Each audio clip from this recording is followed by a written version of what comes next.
Assalamualaikum warahmatullahi wabarakatuh.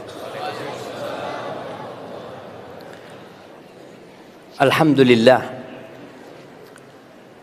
alladzi bi ni'matihi tatimmus shalihat. Segala puji bagi Allah Jalla Jalaluh yang karena nikmatnya kebaikan-kebaikan menjadi sempurna,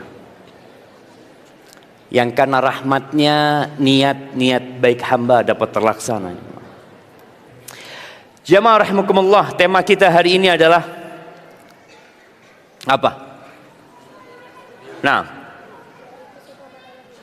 prioritas utama dalam hidup. Masya Allah, mau amplop apa mau buku?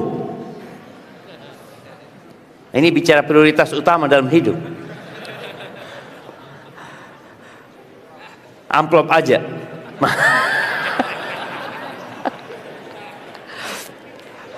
Iya, yaitu contoh jemaah tentang prioritas dalam hidup ya. Tapi bicara prioritas dalam hidup, hidup itu hanya sekali di dunia. Dan ternyata hidup di dunia itu tidak lama. Ana mau kasih hadiah buat yang hidupnya paling lama sekarang. Siapa yang umur 100 tahun? Nggak ada. 90 tahun udah mati. 85 tahun. 85. Nah, berapa Bapak?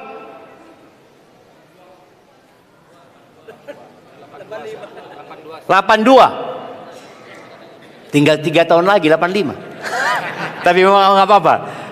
Kita kasih hadiah buku sama amplop beliau, karena cukup lama hidup beliau di dunia ini. Saya berikan kepada beliau. Ahibati fillah, kita ini yang sudah berumur di atas 60 tahun hendaklah mempersiapkan diri untuk meninggalkan dunia ini. Di negeri kita, ini mumpung banyak orang-orang pemerintahan, orang dipensiunkan itu umur berapa? Nah, ada yang 58. Nah, kenapa dipensiunkan? Kenapa diberhentikan orang ini? Sudah tidak pantas hidup lagi dia. Sudah tidak bisa memberikan manfaat. Sudah tidak produktif lagi. Dan itu pandangan manusia. Kayaknya sudah kurang kerjanya dia. Sudah tua dia. Banyak tidur, kecapean, sakit. Sudah lebih baik berhenti dia. Dan pensiun itu sebenarnya PHK terhormat. Dia itu di PHK terhormat. Dan beberapa kali ana diundang untuk memberikan kajian khusus kepada orang-orang yang mau purna kerja. Karena orang itu sebelum pensiun biasanya 1 tahun sudah tidak bekerja. Dia tetap dapat gaji, tapi udah enggak ya datang ke kantor ya, ngelihat sana, ngelihat sini, mulai stres dia. Kalau mau meninggalkan pekerjaan saja dia terbebani, bagaimana dengan meninggalkan kehidupan? Rasulullah sallallahu alaihi wasallam mengatakan, "Aktsiru dzikra hadzimil ladzat." Kalian perbanyak mengingat bukan masa pensiun, tapi kalian banyak mengingat pemutus kelezatan, yaitu kematian. Maka bicara prioritas dalam kehidupan ini, ingatlah kita nggak lama. Sehingga kita tahu mana yang prioritas, mana yang bisa ditunda, mana yang harus ditinggalkan, mana yang seharusnya kita tidak pikirkan sama sekali. Nabi alaihissalatu wassalam mengatakan, a'maru ummati baina 60 wa 70. Umur umatku itu antara 60 sampai 70. Wa aqalluhum man yajuzu dzalika. Dan sedikit yang lewat 60 atau lewat 70 itu sedikit sekali. Maka tadi ada bapak yang umur 82 tahun, ini langka jemaah. Benar-benar langka. Kawan-kawan dia sudah mati. Bahkan kadang kala kerabat dia sudah nggak ada, hanya dia yang tersisa. Allah Azza wa Jal di surat Thaha itu menceritakan tentang bagaimana orang-orang kafir ini meragukan adanya hari kebangkitan. Kenapa Anda bicara hari kebangkitan? Supaya kita tahu kehidupan di dunia ini hanya permulaan. Kita akan mati, akan meninggalkan semuanya, kemudian akan ada kehidupan yang kekal dan abadi. Banyak manusia itu memikirkan kehidupan yang hanya sebentar ini. Tadi dia berebut jabatan. Baru saja negeri kita pesta pilkada umpamanya. Apa yang mereka perebutkan? Jabatan. Bahkan tadi Anda bertanya kepada Bapak Sony, bahwa saya dari 20 tempat pilkada, 11 yang masih sengketa. Masih sengketa. Artinya orang itu apa yang dicari sama mereka? Sudah kalah, oh tetap nanti kita perjuangkan, mungkin bisa menang di sana. Ya boleh jadi dia akan menang di sana. Tadi banyak orang dalam kehidupan ini yang fokus dengan kehidupan sebentar ini. Dia berpikir bagaimana menjadi wali kota, dia berpikir bagaimana menjadi gubernur, mungkin dia berpikir bagaimana menjadi presiden, padahal kita tahu Soekarno mati. Selesai. Dilanjutkan oleh Soeharto. Kemana beliau? Mati juga. Apa jabatan beliau sekarang? Apa jemaah? Hah? Iya, kalau ada yang mendoakan rahimahullah. Enggak semuanya mendoakan beliau. Beliau 32 tahun berkuasa jemaah. Sekarang beliau ada di perut bumi. Mungkin anak-anaknya sudah lupa. Mungkin tidak ada lagi yang ziarah ke kuburnya. Mungkin yang mendoakan juga habis. Biasanya orang itu mendoakan di awal-awal kematian. Allahumma gfir lahu warhamhu. Lanjut meninggal Soeharto digantikan oleh B.J. Habibie. Kemana B.J. Habibie? Sama. Selesai dia. Yang dulu kemana-mana dihormati, yang dulu diundang kemana, disambut dengan karpet merah. Orang-orang mengeluk-elukan beliau dengan pesawat yang dibikin oleh beliau. Selesai beliau. Mati. Dilanjutkan oleh siapa? Gus Dur. Kemana Gus Dur? Mati. Dilanjutkan oleh Ibu Mega. Kemana Ibu Mega? Nunggu mati. Sama jemaah. Apa yang ditunggu? Apa yang ditunggu? Mati. Taib, dilanjutkan oleh Bapak SB. Kemana Bapak SB? Ditinggal mati oleh istri. Dan beliau pun sedang menunggu kematian. Jabatan presiden habis sudah jam. Selesai. Taib, dilanjutkan oleh Bapak Jokowi. Beliau 10 tahun memerintah di negeri kita. Kemudian selesai. Nunggu apa beliau? Nunggu mati jamaah.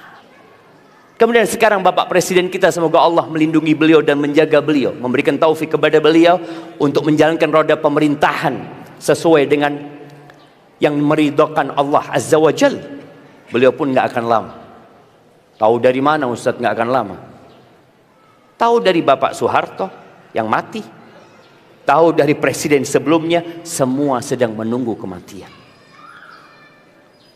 Maka kita tak perlu memahami bahwasanya kehidupan sekarang ini hanya permulaan untuk kehidupan yang kekal dan abadi. Ana sering ingatkan kepada banyak orang bahwasanya Nabi kita Muhammad alaihissalatu wasallam berapa tahun hidup di muka bumi? 63 tahun. Tapi Ana mau kasih hadiah. Beliau di perut bumi berapa tahun? Nah, tafadhal. 1435. Tafadhal. Kok bisa jemaah? Iya, beliau meninggal alaihi salatu wassalam tahun 11 Hijriah. 11. Sekarang tahun 1446. Lebih lama mana beliau di muka bumi apa di perut bumi? Di perut bumi. Kalau bicara prioritas, seharusnya engkau berpikir apa? Yang itu loh, yang aku akan lama di sana. Sebagian orang ketika tahu dia itu hanya akan berada di Padang Panjang ini 5 hari, dia nggak akan beli rumah, jemaah. Buat apa anda beli rumah di sini? Tapi kalau 2 bulan beli rumah Padang Panjang, ada yang orang tinggal di Padang Panjang beli rumah. Berapa lama antum makan di sini? 2 bulan. Alhamdulillah anda sudah beli rumah. Apa kata orang?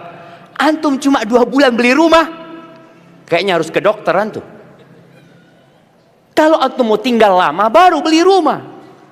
Nah, sekarang kalau kita berpikir di muka bumi cuma 70 tahun, di perut bumi 3000 tahun. Berarti beli rumah di mana kita? Ya di perut bumi itu kita beli rumah. Apalagi kalau ternyata di sana khalidina fiha abada. Kekal selama-lamanya. Tapi banyak orang meragukan terjadinya kiamat. Sehingga mereka sibuk bekerja, dan dia pikir itulah hakikat kehidupan. Itulah prioritas dalam kehidupan ini. Ada seorang apa ya sebutannya? Bajingan mungkin dia. Dia mengatakan, "Ana ini salah didik, Ustaz." Kok bisa bang? Dia sudah tobat waktu itu. Dia itu menjadi presiden sabung ayam se-Asia Tenggara. Bayangkan jemaah. Dia bertobat, dia ngomong, karena memang orang tua ana Ustaz, sejak kecil dididik anak, nak kau harus pinter nak, supaya engkau bisa jadi orang kaya, supaya engkau bisa bekerja. Jadi seakan-akan prioritas hidup ini adalah bekerja untuk cari uang, untuk mendapatkan harta. Sehingga banyak anak-anak itu yang disekolahkan tujuannya apa? Fulus. Jarang orang tua mengatakan, "Nak, engkau belajar yang benar supaya engkau jadi hamba Allah yang taat, nak. Supaya kamu jadi anak yang soleh, yang bermanfaat buat dirimu sendiri di dunia dan di akhirat. Kemudian buat bangsa dan negara, buat agama." Enggak. Kenapa? Karena kadang-kala keimanan kita dengan hari akhir itu lemah. Allah menceritakan tentang orang-orang kafir ini di surat Thaha ayat 115 sampai 108. Wa yas'alunaka 'anil jibal. Mereka bertanya kepadamu tentang gunung. Kita ini berada di daerah yang dikelilingi gunung. Kalau rumah kena gempa hancur, kita lihat. Kejadian kemarin longsor yang terjadi, kita lihat. Ana kemarin melewatin jalur di mana bekas banjir bandang dan longsor itu. Ana melihat ada rumah-rumah yang hancur, tempat-tempat wisata yang sudah tidak ada sisanya. Tapi bagaimana dengan gunung itu sendiri? Faqul yansifuha rabbi nasfa. Katakan kepada mereka, Rabbku Allah Azza wa Jalla akan menghancurkan gunung sehancur-hancur. Allah akan ledakkan gunung itu, sehancur-hancurnya. Fayadharuha qa'an safsafa. Dan Allah akan jadikan bumi ini nanti rata, jemaah. Orang yang mau ke Bukit Tinggi, orang yang mau ke Padang Panjang, kita lihat jalurnya itu naik turun. Naik lagi, turun lagi, naik lagi, turun lagi. Nanti akan rata sama tanah. La tara fiha iwajan wala amta. Nggak ada yang berkelok-kelok lagi. Nggak ada yang naik turun. Bahkan tidak ada tanda di tempat ini ada Masjid Manarul Ilmi. Nggak ada. Masjid ini akan hancur. Oh, dulu anak pernah ngaji di situ. Oh, dulu anak pernah punya rumah. Nggak ada. Selesai jangan. Karena memang bumi ini diciptakan untuk dihancurkan oleh Allah Azza wa Jalla. Tapi kadangkala kita sibuk membangun di tempat ini, lupa untuk membangun di tempat yang kekal dan abadi. Ahibati fillah. Sebelum bicara apa yang prioritas dalam kehidupan ini, hendaklah setiap orang itu membaca track record dia. Karena kadangkala orang kalau sudah di atas umur 40 tahun itu jadi orang sukses. Dulu anak kerjanya susah Ustaz. Dulu anak pegawai biasa Ustaz.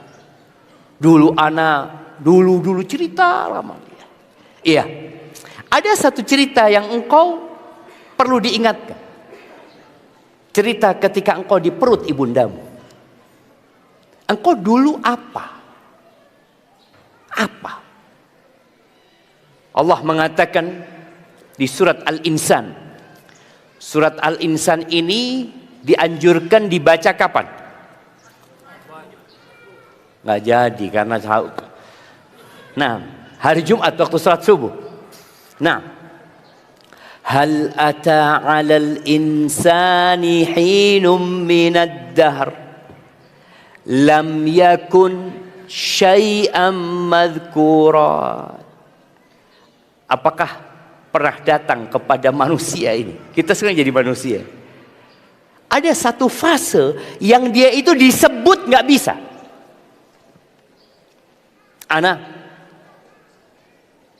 sebelum tanggal, kalau Masehi ana lahir tanggal 15 Desember 77.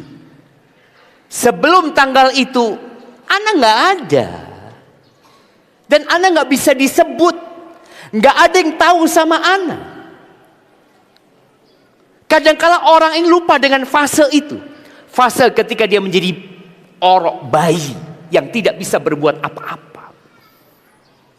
Lebih kuat mana? Bayi manusia apa bayi kambing? Bayi kerbau, kita lihat. Lebih kuat mana jemaah? Kalau bicara kuat-kuatan. Kerbau, lahir bisa jalan. Antum lahir nggak bisa apa-apa. Duduk nggak bisa. Ngomong nggak bisa. Sekarang udah pinter ngomong, lupa dengan masa itu.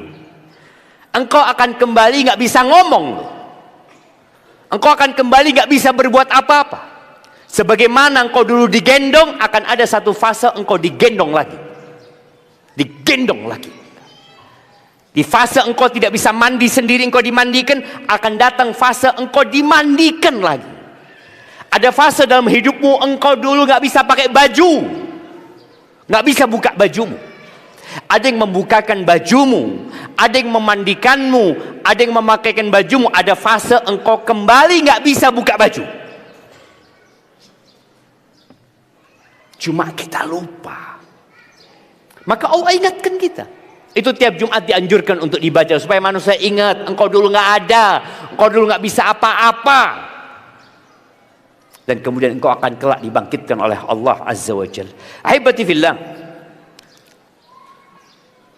Terus kenapa kita ada?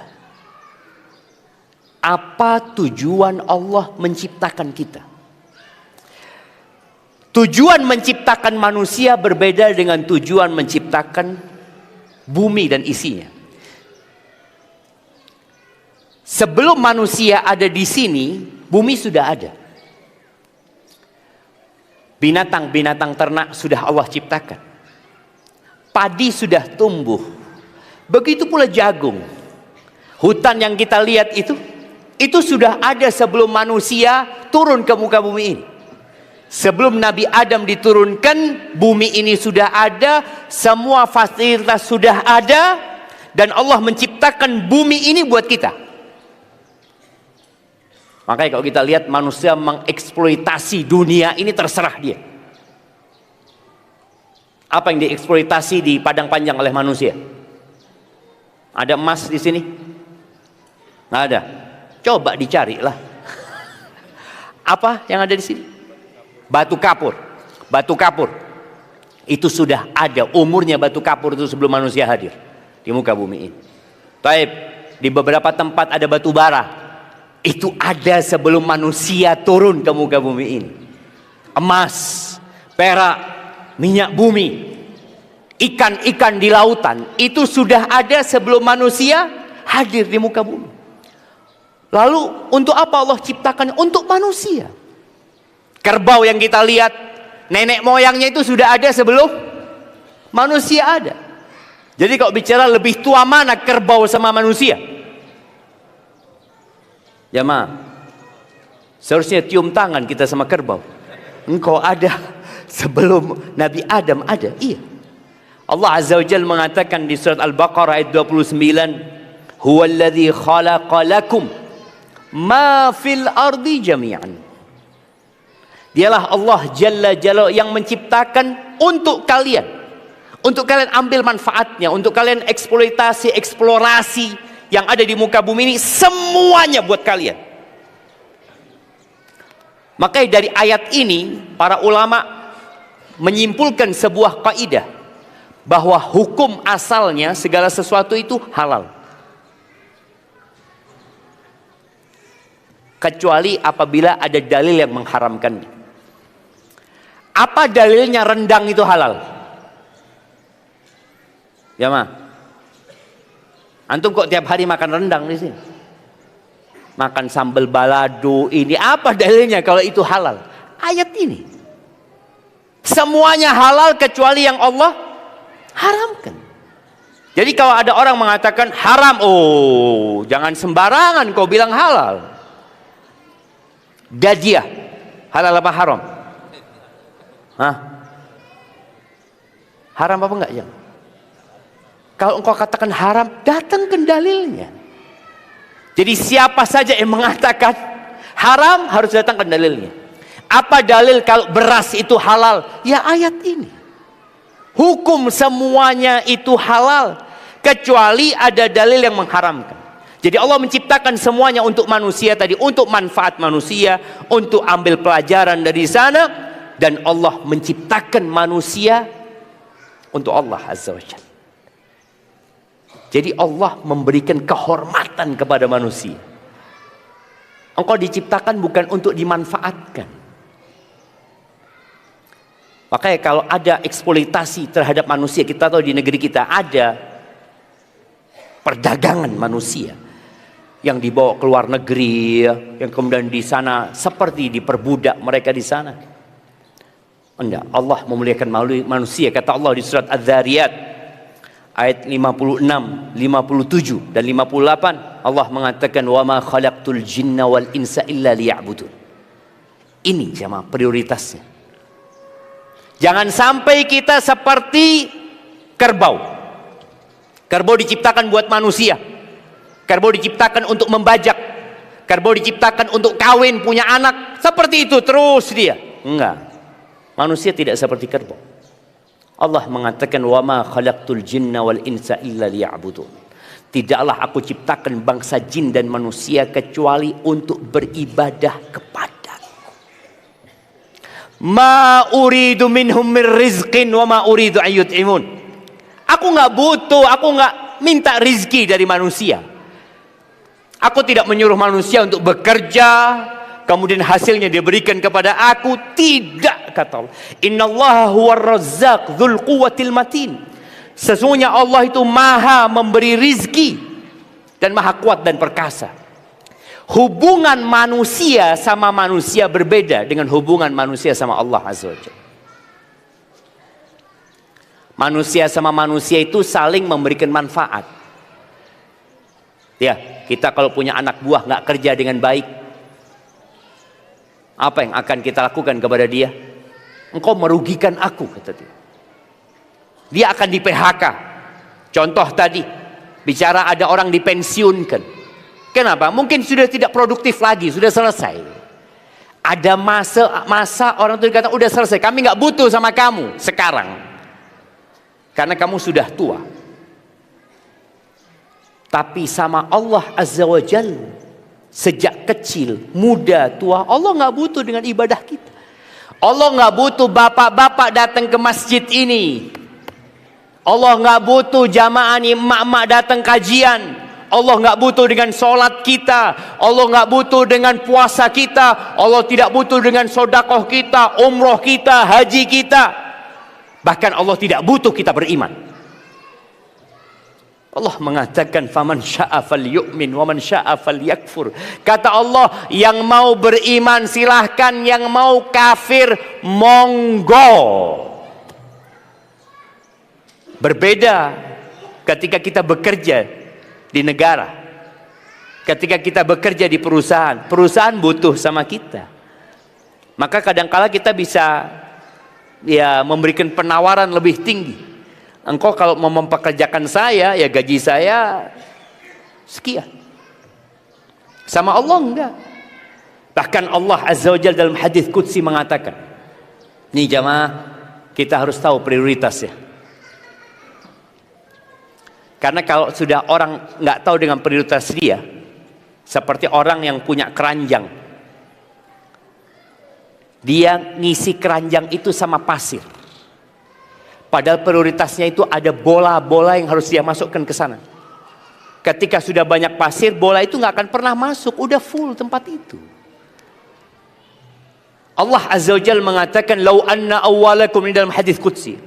"Lau anna awwalakum wa akhirakum wa insakum wa jinnakum kanu ala atqa qalbi rajulin wahidin minkum ma zada dzalika fi mulki syai'a." Kalau orang yang pertama di antara kalian sampai yang terakhir, kalau seluruh penduduk Indonesia sekarang ini jumlahnya berapa?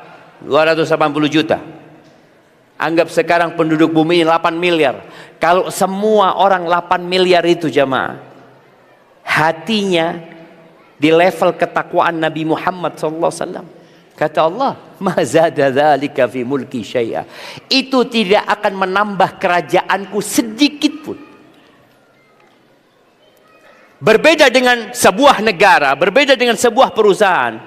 Kalau pegawainya kerja dengan bagus, maka hasilnya akan tambah. Tapi keibadah kita sama Allah enggak akan nambah sesuatu pun di sisi Allah Azza wa Jalla. Sebaliknya, kalau semua manusia dari sejak Nabi Adam sampai nanti manusia terakhir, kalau semua bangsa jin dari awal sampai terakhir mereka berada di level orang yang paling jahat. Siapa manusia paling jahat? Fir'aun. Fir'aun jamaah. Kenal sama Fir'aun nanti. Fir'aun itu ngaku Tuhan. Kalau 8 miliar manusia ini sekarang mengaku Tuhan, masjid dibakar oleh mereka, Ka'bah pun dihancurkan, mereka tidak ada yang beribadah kepada Allah Azza wa Jalla. Apa kata Allah? "Ma naqasa dzalika min mulki syai'a." Itu tidak mengurangi kerajaanku sedikit pun. Loh, terus kenapa kita harus beramal? Innama hiya a'malukum uhsiha lakum. Itu amalan buat kalian. Kalian sholat ya buat kalian. Kalian berangkat umroh ya buat kalian. Kalian puasa itu buat kalian. Semua manfaat dari ibadah kita itu untuk kita sendiri. Nggak ada buat Allah. Uhsihalakum, aku catat buat kalian. Jadi pahala dari amalan kita itu bukan di dunia aja mah. Gimana kalau ibadah sholat tuh pahalanya di dunia? Enak nggak? Gimana kalau setiap antum sholat dapat motor satu? Sholat nggak semua orang? Taib. Sholat subuh dapat motor satu. Duhur dapat motor lagi. Asar dapat motor lagi. Mau antum apain motornya? Hah? Mau dijual? Siapa yang beli? Siapa yang beli motor itu? Semua orang punya motor.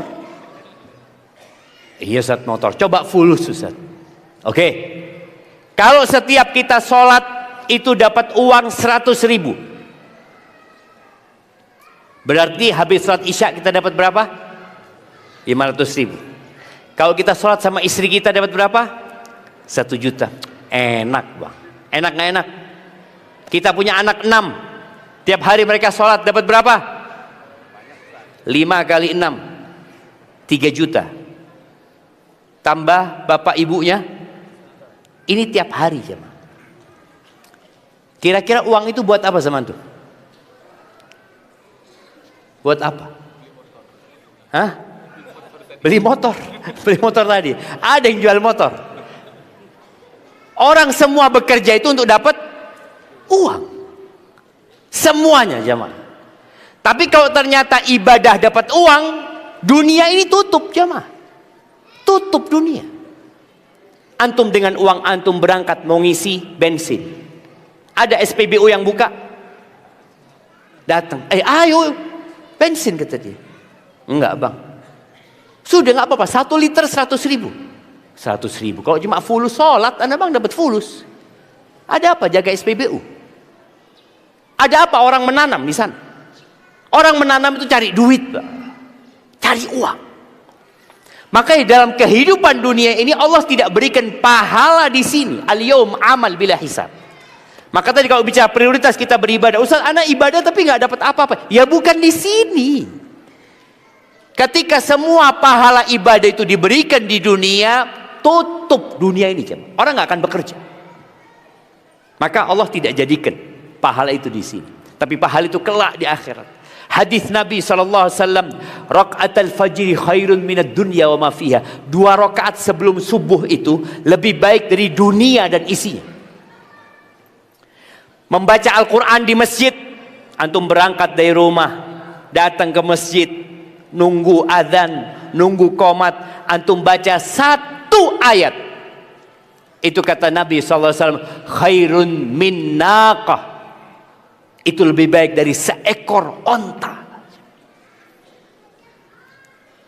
Antum mau ontanya apa mau lebih baik dari onta?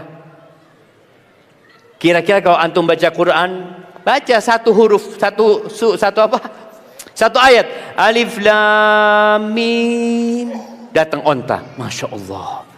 Dzalikal kitabu la raiba fi hudal lil muttaqin. Lebih besar lagi ontanya, masya Allah. Kira-kira mau ditaruh di mana ontanya sama antum? Antum bawa ke pasar, Anda bawa ke pasar Ustaz, fulus. Datang ke pasar, semua orang bawa onta. Siapa yang mau? Nggak ada. Makanya pahala itu di akhirat, jamaah. Nabi SAW mengatakan, la maudi'u sauti ahadikum fil jannah. Tempat cambuk kalian. Tempat cambuk itu 1 meter lah. Orang dulu naik kuda, ada cambuknya. Dan biasanya kalau masuk rumah, cambuk itu ditaruh di tembok itu. Itu loh, lokasi 1 meter di surga lebih baik dari dunia dan isinya. Tapi kan nanti Ustaz. Iya. Orang-orang itu sekarang tanggal berapa? Tanggal 10 ya, Masehinya. Itu pegawai digaji, Bapak. Tanggal 10 digaji. Enggak kan? Gajian tanggal berapa? Tanggal 1 kan? Tapi dia kerja tetap tanggal 10. Tanggal 11 masuk enggak dia? Masuk. Kemudian tanggal 12, 13, tanggal 20 masuk enggak dia? Padahal enggak digaji jemaah. Dia gajiannya bulanan. Tapi kenapa dia terus bekerja? Kenapa jam 7 dia berangkat, ngantor sampai sore? Karena dia yakin ada gajinya. Kapan? Nanti Ustadz, bukan sekarang. Jangan terburu-buru lah. Sahih. Begitu pula dengan urusan ibadah kita. Jamaah rahimakumullah. Orang yang tidak menjalankan tugas beribadah kepada Allah, itu seperti binatang. Suami istri, kawan dengan kawannya, bos sama anak buahnya. Ketika terjadi keributan, makian yang paling buruk itu apa? Buat dia. Dia akan sebutkan kebun binatang. Iya. Kalau kamu ini, itu, kamu itu, ini. Dia akan sebutkan binatang-binatang itu jemaah. Karena dia tahu binatang itu nggak berakal. Engkau ini punya akal. Gimana kok melakukan hal itu? Maka dia akan sebut nama binatang itu. Ternyata memang Allah menyebutkan. Di surat Al-Furqan ayat 44. Allah mengatakan, am tahsabu anna aktsarahum yasma'un aw yaqilun. Apakah kau mengira kebanyakan orang-orang itu mendengar, berakal? Ketika dikasih tahu, dikasih nasihat, didakwain agar beribadah kepada Allah Azza wa Jalla, lalu mereka menolak. Kata Allah Jalla Jalaluhu, inhum illa kal an'am. Mereka tidak lain kecuali seperti binatang ternak. Seperti sapi, seperti kerbau, seperti kambing, seperti onta. Ulaika kal an'am, inhum illa kal an'am, balhum adallu sabila. Bahkan mereka lebih parah daripada binatang. Kenapa kok dikatakan lebih parah? Binatang memang diciptakan untuk dimakan. Tapi kita diciptakan untuk mengabdi kepada Allah Azza wa Jalla. Maka ahibati fillah, orang-orang yang tidak mendengarkan nasihat, kelak pada hari kiamat mereka akan menyesal. Mereka akan mengatakan, lau kunna nasma' au na'qil. Kalau dulu waktu kita hidup di dunia kita mau mendengarkan. Yang datang kajian di masjid itu berapa banyak jamaah? Dibandingkan dengan mereka yang nggak mau mendengarkan nasihat. Tadi Ana sampaikan khutbah Jumat. Khutbah Jumat ini adalah khutbah wajib. Jadi kalau bicara umat Islam itu wajib belajar. Iya, paling nggak 1 Jumat sekali. Datang. Maka di dalam khutbah Jumat itu nggak boleh ngomong, nggak boleh. Engkau datang, engkau dengarkan, menegur orang lain nggak boleh. Engkau fokus dengerin tuh. Maka orang-orang yang ketika hidup tidak mau mendengarkan dan tidak mau memperhatikan, mereka akan mengatakan, lau kunna nasma' au na'qil ma kunna fi ashabis sa'ir. Kalau dulu waktu hidup di dunia kami mau mendengarkan, kami mau memikirkan, kami nggak akan jadi penghuni neraka. Jadi penyebab mereka menjadi penghuni neraka apa? Nggak mau mendengarkan dan tidak mau menggunakan akalnya. Ahibati fillah, kalau kita tahu bahwa Allah menciptakan kita untuk beribadah, rizki sudah ditanggung, jangan takut antum. Sebelum antum lahir rizkinya sudah ditetapkan. Bahkan 50.000 tahun sebelum penciptaan langit dan bumi, rizki antum sudah ditulis. Allah kasih fasilitas. Fasilitas yang pertama itu tubuh ini jemaah. Kedua mata, kedua kaki, kedua tangan, kepala nih. Maka orang itu kalau sujud harus sujud di atas 7 anggota tubuh. Itu semua fasilitas harus antum tundukkan. Gunakan keningmu, letakkan di bumi. Cium dengan hidung, dengan ujung hidungnya ini. Kemudian tanganmu, kemudian lututmu, kemudian jari-jari kakimu. Lalu katakan subhana rabbiyal a'la wa bihamdihi. Atau subhanakallahumma wa bihamdika Allahumma gfirli. Allah kasih fasilitas semua itu kepada kita agar kita gunakan untuk beribadah. Taib, harta selama kepalamu masih bisa goyang, selama jantungmu masih berdetak, berarti rizkimu ada. Buktikan, buktikan. Akan terus ada. Oh alhamdulillah kalau seperti itu, anak sudah beribadah. Ternyata ibadah ini ada syaratnya. Ibadah itu tidak akan diterima kecuali dengan 2 syarat. Syarat yang pertama itu namanya tauhid. Mengesahkan Allah Azza wa Jalla. Syarat kedua itu sesuai dengan aturan. Siapa yang bikin aturan? Allah Azza wa Jalla. Bolehkah kita sholat Jumat 6 rakaat? Jemaah. Atau sholat subuh? Ini ada orang mengatakan, ya Allah Ustaz, ana ini banyak dosanya Ustaz. Banyak sholat yang ana tinggalkan. Insya Allah mulai besok ana akan sholat subuh 6 rakaat Ustaz. Boleh nggak jemaah? Loh, sholat, ibadah dia. Kenapa nggak boleh? Siapa yang menyebutkan? Nah, kenapa nggak boleh? Masya Allah, ini kasih hadiah. Mau buku, mau amplop? Amplop lagi. Ahlan wa sahlan, Masya Allah, barakallahu fikum.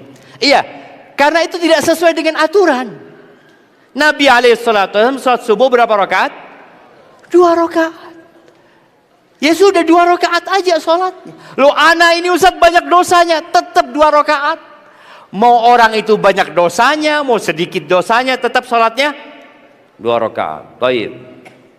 Haji. Ustaz, haji ini kan antrian oh ini ada Bapak Depak ini. Antrian haji berapa tahun sekarang di sini? Ada yang 25 tahun. Bagaimana Ustaz kalau haji kita bikin 3 kali setahun? Ini kan masalahnya Ustaz, kenapa ngantri? Karena haji cuma sekali setahun. Udahlah, kita bikin kesepakatan. Gimana hajinya kita bikin 3 kali setahun? Oh, Arab Saudi nggak terima. Baik, kita bikin di Bukit Tinggi Ustaz, Padang Panjang. Cukup kan Islamic Center bikin Ka'bah di situ? Nggak bisa sama. Ibadah itu bukan suka-suka kita, tapi mengikuti aturan. Nabi alaihissalam hajinya itu di bulan haji. Al-hajju ashhurun ma'lumat. Haji itu bulan-bulannya sudah ditentukan. Yang disebut bulan haji itu Syawal, Dzulqa'dah, Dzulhijjah. Puncak ibadah haji itu wukuf tanggal 9 di Arafah. Iya Ustaz, tapi kesian warga Indonesia ini. Boleh jadi dia mati belum pernah haji. Gara-gara apa? Karena haji setahun sekali. Maka tolong, bicara ibadah harus sesuai dengan aturan. Apalagi yang mungkin bisa dicontohkan, puasa. Sekarang ini karena banyak penyakit di dunia, ada diet puasa. Puasa apa namanya? Yang 12 jam, 16 jam. Apa? Interfasting. Interfasting tuh jamaah. Ya sudah, kita bikin seperti itu puasa kita Ustaz. Puasa kita nggak boleh makan tapi boleh minum Ustaz. Gimana jamaah? Ya tetap nggak bisa. Semua harus sesuai dengan aturan. Baik. Anak hitung-hitung Ustaz, puasa di Padang Panjang ini berapa jam? 14 jam? 12 jam. 12 jam. Gimana kalau anak bikin puasanya untuk warga Padang Panjang, mungkin ada Depak sini memberikan pengumuman, kita puasanya dari jam 6 sampai jam 6 saja. Kan sama 12 jam. Atau kita tambahin sudah dari jam 6 sampai jam 7. Boleh nggak jamaah? Nggak boleh. Yang namanya puasa itu dari terbit fajar sampai tenggelam matahari. Ya sudah seperti itu. Itu bicara sesuai dengan aturan. Nabi alaihissalatu wassalam mengatakan, man amila amalan laisa alaihi amruna fahuwa radd. Barang siapa yang beramal suatu amalan, amal soleh dia kerjakan, tapi tidak sesuai dengan aturan kami, maka ditolak. Walaupun itu sholat. Boleh sholat sunnah setelah sholat asar. Ana mau ba'diyah Ustaz. Apakah Allah akan mengadab dia karena dia sholat? Jemaah, sholat dia. Dia diadab karena tidak mengikuti aturan. Maka penting kita belajar aturan. Tapi bukan itu yang akan kita bahas. Tentang syarat yang pertama, yaitu mentauhidkan Allah. Ibadah itu harus ikhlas. Dan ibadah tidak akan diterima kecuali dengan keikhlasan yang kita lakukan. Tauhidullah. Allah menyebutkan di surat Al-Ghashiyah. Semoga kita semua hafal surat Al-Ghashiyah. Hal ataka hadithul ghashiyah. Apakah sudah datang kepadamu informasi, kabar tentang kiamat itu? Hal ataka hadithul ghashiyah. Wujuhu yawma idzin khashiyah. Wajah-wajah pada hari itu penuh dengan kehinaan, tunduk, hina dan dina. Amilatun nasibah, dia bekerja, dia beramal, capek, tapi kemana? Tasla naron hamiyah, dia masukkan neraka yang panas. Pernah ada sebuah asar dari Umar bin Khattab radhiyallahu anhu. Umar itu melihat seorang biarawan yang sudah tua renta, yang jenggotnya sudah putih, yang dia sudah mengabdi di dalam biara bertahun-tahun, mungkin dia juga nggak kawin, hanya beribadah di tempat itu. Umar ketika melihat menangis. Dikatakan, ya Amirul Mu'minin, kenapa engkau nangis? Ini orang non muslim, ini orang Nasrani. Kenapa engkau menangis melihat dia? Iya, aku ingat dengan firman Allah Azza wa Jal, amilatun nasibah tasla naron hamiyah. Orang itu bekerja, beribadah, capek, lelah, masuk neraka. Masuk neraka. Apa penyebabnya? Karena dia tidak mentauhidkan Allah Azza wa Jal. Dia mengatakan Tuhan itu 3-1-3-3-1. Atau ada orang-orang Islam yang berangkat haji, berangkat umrah, tapi dia masih menyekutukan Allah Azza wa Jal dengan sesuatu, Allah tidak akan terima.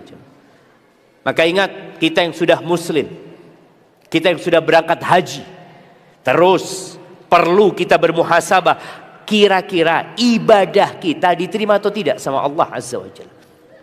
Ahibati fillah, bila ibadah bercampur dengan syirik, Allah tidak akan ampuni. Allah tidak akan terima dan Allah tidak akan ampuni. Allah Azza wa Jalla mengatakan kepada Nabi alaihi salatu wassalam di surat Az-Zumar ayat 65. Allah mengatakan, Hud, Saleh, Ibrahim, Lut, Ismail, Ishak, Yaqub, Yusuf, terus kepada Nabi Musa, Nabi Isa, sampai Nabi kita Muhammad alaihissalatu wasallam. Ini wahyu yang sama. Walaqad uhiya ilaika wa ilal ladzina min qablika. Apa isi wahyu itu? Kok semua nabi dapat wahyu yang sama? La in asyrakta la yahbatanna amaluka wa la takunanna minal khasirin. Apabila kamu melakukan kesyirikan, semua amalanmu gugur. Ini nabi jamaah. Salatnya gugur, puasanya gugur, hajinya gugur. Jangan pernah engkau mengatakan, loh saya kan sudah Islam Ustaz, nggak mungkin saya melakukan kesyirikan. Loh Nabi alaihissalam mendapatkan wahyu itu.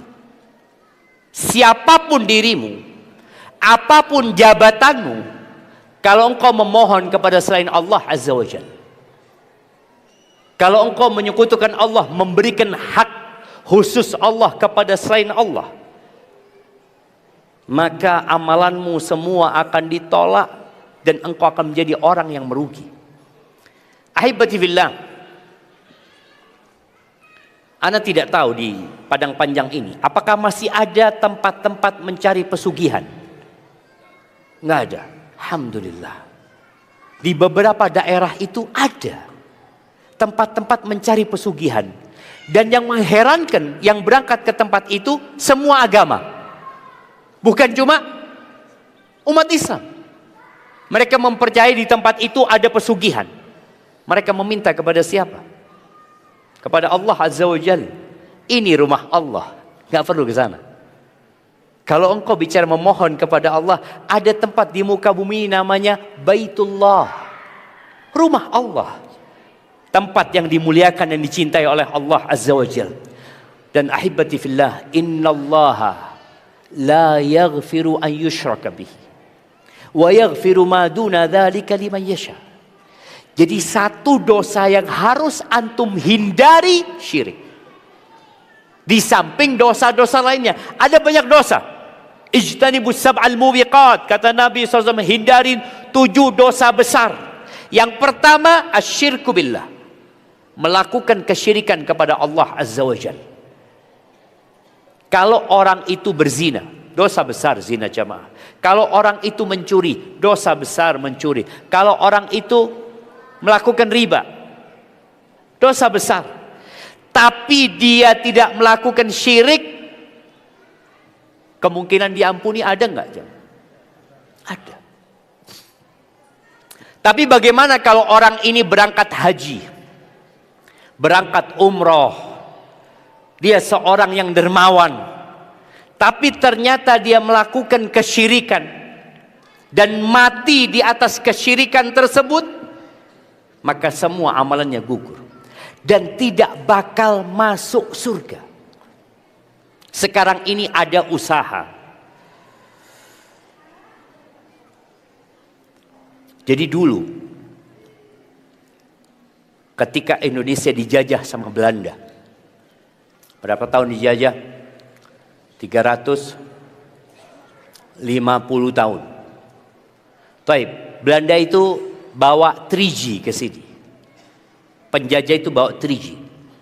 Bawa apa yang pertama? Glory, gold, dan gospel. Dia bawa 3 itu.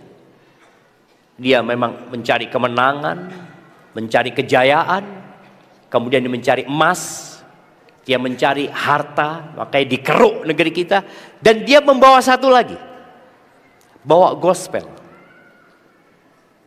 Jadi mereka datang memang membawa agama. Ada misi agama Belanda ke negeri kita. Dan sisanya kita melihat, ketika Belanda pergi ada banyak sisa-sisa gospel yang ditinggalkan oleh Belanda. Tapi subhanallah, umat Islam sadar dengan bahaya itu. Lalu mereka berusaha untuk merusak agama umat Islam lewat dalam. Muncullah yang namanya Snok-Hogron, yang dia berganti nama Abdul Ghaffar, dan dikatakan dia itu hafal Quran, dan dia berangkat haji jemaah. Snok-Hogron ini, padahal dia seorang orientalis yang memang untuk menghancurkan umat Islam di Indonesia. Tapi ketika penjajahan bubar, maka ada usaha lain untuk menghancurkan umat Islam lewat pemikiran mereka. Sekarang lagi digalakkan, digaungkan, semua agama sama. Udahlah, semua agama sama.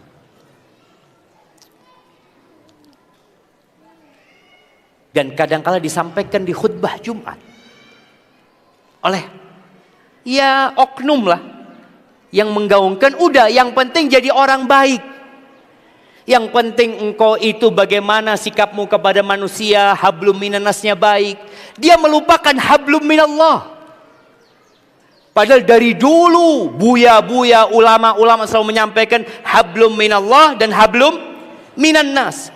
Hablum minallah dengan mentauhidkan Allah, hablum minannas dengan berbuat baik kepada manusia. Tapi mulai ada usaha, udah nggak penting hablum minallah, yang penting hablum minannas. Sampai ada usaha bukan hanya di Indonesia, karena ini usaha internasional ya, supaya nggak ada lagi penyebutan orang kafir. Oke, kita ini toleransi jemaah. Umat Islam itu umat yang sangat toleransi, tapi tetap kita kalau sholat qobliyah subuh itu dianjurkan baca apa? Qul ya ayyuhal kafirun la a'budu ma ta'budun. Ini garis pemisah toleransi. Dalam urusan dunia, dalam urusan sosial, tetangga kita Nasrani sakit, kita besuk. Tetangga kita Yahudi butuh bantuan kita bantu. Bahkan bagaimana Abdullah bin Amr bin As itu, sahabat Nabi radhiyallahu anhu, ketika pembantunya motong kambing, lagi ngulitin kambing, kata Abdullah, idza faragta, kalau engkau selesai ngulitin kambing itu, fabda bijarinal Yahudi, yang pertama engkau kasih tetangga kita yang Yahudi. Ini toleransi.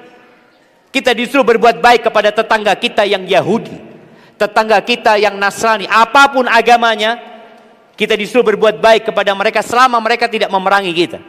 Berbuat baik, itu toleransi. Tapi ketika urusan agama, lakum dinukum, jelas agamamu nggak sama. Lakum dinukum, silahkan kau kerjakan agamamu. Waliyadin, Dan agamaku, agamaku. Gitu. Kita menghormati jamaah.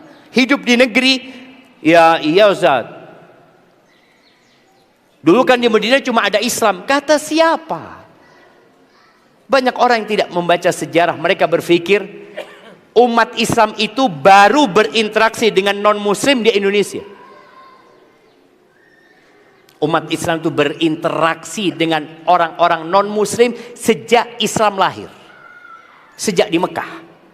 Kemudian ke Madinah, beliau alaihissalatu wassalam bertetanggaan dengan kabilah-kabilah besar Yahudi. Baik, anu kasih hadiah. Sebutkan 3 kabilah besar Yahudi di kota Madinah. Nah, berdiri biar dengar ustadznya.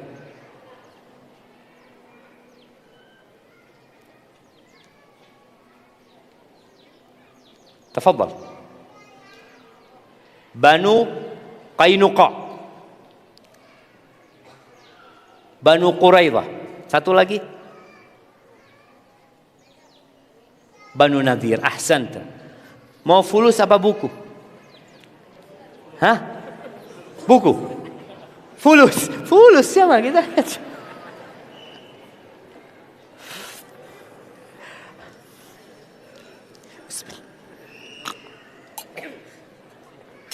Di masjid pun tetap kita fulus ya. Type tuh 3 kabilah besar. Yahudi, Banu Qainuqa, akhirnya mereka diusir karena mereka berkhianat. Jadi ketika hidup di satu negara, ada non muslim di sana, ada MOU yang dibuat. Sama-sama menjaga stabilitas nasional. Tapi ternyata Banu Qainuqa berkhianat. Mereka diusir. Banu Nadir berkhianat. Mereka diusir. Bukan karena Islam nggak mau berhidup sama mereka, karena mereka berkhianat. Yang ketiga, Banu Quraidah. Mereka berkhianat pada masa perang. Maka mereka dibunuh. Jadi kalau bicara toleransi, dari sejak hijrahnya Nabi SAW, beliau sudah menunjukkan bagaimana toleransi. Kemudian Umar bin Khattab radhiyallahu anhu. Orang kok berpikir Umar ini keras orangnya ya. Mungkin dia orang tidak toleransi. Subhanallah. Ketika Umar menerima kunci Masjidil Aqsa di Palestina sana, itu gereja-gereja nggak ada yang dihancurin jemaah. Nggak ada yang dihancurin. Jadi ketika Indonesia merdeka, gereja-gereja itu ada. Apakah dihancurin? Tidak. Nyontoh siapa? Oh ini Indonesia, ini karena kita memang orang-orang toleransi. Enggak, sejak zaman Umar bin Khattab sudah diajarin. Biarkan mereka beribadah, kasih kebebasan beribadah. Nah, tapi supaya antum tahu sejarah, ketika musuh-musuh Islam berkuasa, tidak boleh ada satu muslim yang hidup. Buktinya, Andalusia, Spanyol. Umat Islam itu pernah ada di Spanyol 800 tahun kira-kira. 800 tahun. Sejak tahun 92 Hijriah sampai tahun 850-an kira-kira. Setelah itu hilang umat Islam. Kok bisa hilang? Iya. Karena mereka tidak mengizinkan ada satu muslim hidup di tanah mereka. Anak pernah ke Spanyol. Ya, sebagian orang yuk ke Spanyol melihat peradaban Islam di sana. Enggak ada. Ketika anak tanya, ada enggak muslim yang sejak zamannya Imam Ibnu Hazm Al-Andalusi, Imam Al-Qurtubi dengan tafsirnya Al-Qurtubi? Enggak ada. Habis. Apa disebut genosida? Enggak ada. Tapi ketika Islam berkuasa di Spanyol, orang Nasrani hidup bebas. Silahkan mereka. Nggak diwajibkan mereka keluar dari agama mereka. La ikraha fiddin. Nggak ada. Engkau mau hidup di negeri ini, ya ikut aturan. Silahkan. Tapi ingat, tidak kemudian dikatakan semua agama sama. Kalau semua agama sama, kenapa Nabi SAW diutus? Kenapa Nabi berdakwah? Kenapa Nabi ngutus Mu'ad bin Jabal ke Yaman mendakwain ahlul kitab? Enggak, samaan. Dan Allah menurunkan surat Al-Bayyinah Surat penjelasan yang jelas. Allah mengatakan di sini, ini bicara agama, bicara urusan dunia. Ingat, lakum dinukum waliyadin. Kita toleransi, kita hidup bersosialisasi dengan mereka. Tapi bicara urusan agama, Allah mengatakan, innalladzina kafaru min ahlil kitabi wal musyrikina fi nari jahannam khalidina fiha ulaika hum syarrul bariyah. Kita nggak sembunyikan itu. Bicara urusan agama, sesungguhnya orang-orang kafir dari kalangan ahlul kitab, Yahudi dan Nasrani, dan dari kalangan orang-orang musyrik, apapun agamanya, mereka melakukan kesyirikan. Kata Allah, finari jahannam, mereka berada di neraka jahannam, khalidina fiha, kekal selama-lamanya di sana. Oh, itu kan kata umat Islam. Iya, ini akidah kami. Kami menghormati, silahkan engkau dengan kepercayaanmu, tapi kami punya akidah yang nggak bisa digoyahkan. Keputusan dari Allah, karena yang punya surga itu Allah. Allah mengatakan itu. Loh iyalah, kalian mengklaim kitab kalian benar. Betul. Sejak 1446 tahun yang lalu, Allah menurunkan ayat, Qul in kuntum fi raibin mimma nazzalna ala abdina. Kalau kalian ragu dengan Al-Quran yang Allah turun, kalian ragu, maka bikin satu surat. Satu surat saja. Dan sejak 1446 tahun yang lalu sampai hari ini, tantangan itu terbuka. Dan gak ada yang bisa mendatangkan satu surat. Maka di surat Al-Bayyinah Allah memberikan penjelasan bahwasanya mereka fi nari jahannam khalidina fiha, kekal selama-lamanya. Ulaika hum syarrul bariyah. Mereka manusia paling jahat, jemaah. Gimana tidak dikatakan jahat mereka? Allah itu esa, kata mereka, tiga. Hanya Allah yang berhak disembah. Mereka sembah binatang-binatang, jemaah. Batu disembah, gunung ciptaan Allah dikasih sesajen sama mereka, lautan pun mereka sembah. Apa yang tidak mereka sembah? Padahal la ilaha illallah. Maka ingat, ibadah itu tidak dikatakan ibadah kecuali dengan adanya tauhid. Tauhid itu la ilaha illallah. Tiada Tuhan yang berhak disembah. Banyak Tuhan di muka bumi yang disembah. Baik itu ada yang menyembah nabi, ada yang menyembah malaikat, ada yang menyembah mentari, ada yang menyembah bulan, ada yang menyembah lautan, ada yang menyembah sapi, ada yang menyembah patung. La ilaha, nggak ada Tuhan yang benar illallah, kecuali Allah. Maka semoga kita bisa menjaga keislaman kita tanpa kita mendolimin orang-orang selain muslim, tapi tetap kita katakan la ilaha illallah Muhammad Rasulullah. Kita katakan innad dina indallahil Islam, agama yang benar yang diterima di sisi Allah hanya Islam. Wa man yabtaghi ghairal islami dinan falan yuqbala min, barang siapa yang mencari agama selain Islam tidak akan diterima. Tidak akan diterima. Iya. Tapi di Indonesia, semua orang mau milih agama dikasih kebebasan. Itu hak sebagai warga, sebagai rakyat. Tapi dalam agama kita Allah nggak akan terima. Allah tidak akan terima. Wa huwa fil akhirati minal khasirin, dan dia di akhirat termasuk orang-orang yang merugi. Ahibati fillah, terakhir sebelum masuk ke sesi tanya jawab, jangan pernah merasa aman dari syirik. Nabi Ibrahim itu berdoa supaya diselamatkan dari kesyirikan. Siapa yang hafal doanya Nabi Ibrahim? Nah,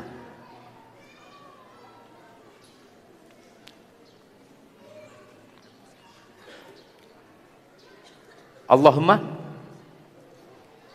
inni a'udzubika an usyrika. Itu doanya Nabi Muhammad SAW. Doanya Nabi Ibrahim. Rabbi ij'al hadha baladan aminan wajnubni wa baniya an na'budal asnam. Antum mau buku, mau amplop? Kalau amplop bisa buat beli buku, kalau buku nggak bisa. Hah? Amplop saja ya, Masya Allah. Ayat yang pertama turun itu apa? Iqra jemaah. Tapi kita memang males baca jam. Kalau fulus, Masya Allah. Tadi doanya Nabi Ibrahim, wajnubni wa bani an na'budal asnam. Hindarkan aku dan anak keturunanku dari menyembah berhala-berhala. Kalau Nabi Ibrahim takut sama kesyirikan, apalagi kita jemaah. Itu Nabi yang anaknya juga Nabi. Anaknya satu namanya Ishak, satunya namanya Ismail. Beliau takut anak-anaknya ini terkena penyakit kesyirikan. Apalagi kita. Jangan merasa aman dari kesyirikan, maka berdoa semoga Allah selamatkan kita dari kesyirikan. Ingat prioritas hidup kita adalah mengabdi kepada Allah. Kerja silahkan, cari fulus silahkan, tujuannya Allah Azza wa Jalla. Taib, barakallahu fiik. Ini ada pertanyaan. Bagaimana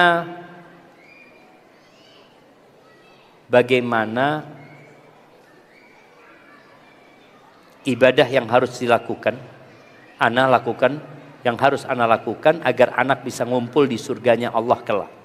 Tapi kalau anak itu anak yang belum baligh ya, maka insya Allah anak itu akan memberikan syafaat kepada orang tuanya. Antum kalau tanya apa amalannya, sabar dan ridho. Sabar dan ridho. Tapi kalau anak itu sudah baligh, yang mana kalau anak itu sudah baligh maka amalannya sudah dicatat.